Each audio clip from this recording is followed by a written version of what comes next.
Karamperidis is a lecturer in maritime economics at the University of Plymouth. You're joining us live from London.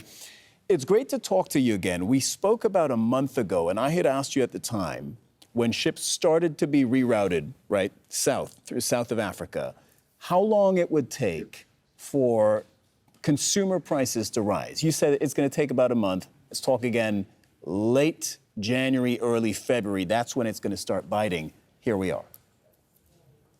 Yes, thank you very much, Cyril, and that's a very valid question. It's like, as we have discussed in the past, and as you rightly said, it's like, and as we heard from the previous reporters, is exactly when now we're seeing the knock-on effects, because it was anticipated that the overall disruption is going to take that long to come forward. Now we see vessels queuing outside the European ports. We've seen disruptions in the supply chain. Of course, it's not everything super catastrophic, but we see that kind of delays. We see that freight rates are increasing, and those costs are being passed to the final consumers, unfortunately. There is a U.S.-led coalition in the Red Sea that is there to open up this commercial waterway, protect vessels. Now, the EU is also talking about sending its own ships. Is the commercial shipping world expecting the Red Sea to be reopened to them, for them to be able to pass through there safely anytime soon? Oh, that's a very good question.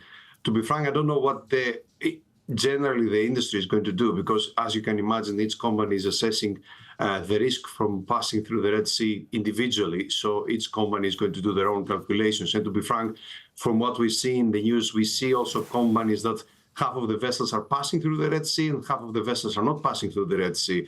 So I think each company is going to have an individual risk assessment, and that is what is needed. As you can see, a lot of the shipping companies are still trying to utilize the Red Sea passage. We've seen naval forces escorting some of the vessels. There's still attempts to keep the overall artery open.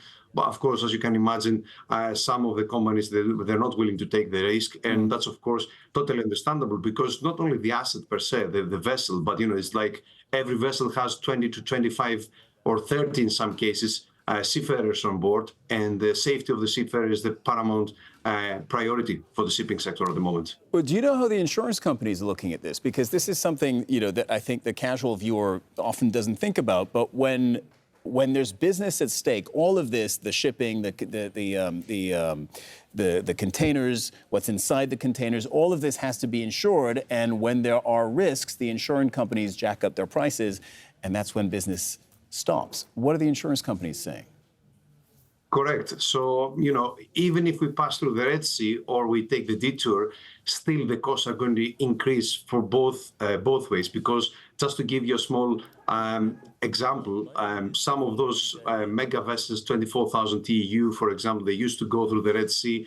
They have an anticipated value of carrying goods of nearly 1 billion. So the risk, the premium that they used to pay before the overall case, it was 0.02%. And now that has to increase to 0.7, or in some cases to 1%.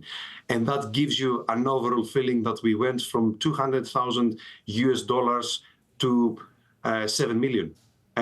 So that is kind of a big increase in terms of the overall operational cost, because as you can imagine, if you take the detour, you mentioned earlier on that it's about approximately 2 million in additional cost for fuel. If you go through the Red Sea, you have to pay a lot of money for going through for the insurance. So both ways now are becoming expensive. So at the end of the day, even if we go back to normality, we have to reduce the risk. Otherwise, just passing through the Red Sea is not going to make any huge difference in the overall cost for the consumer.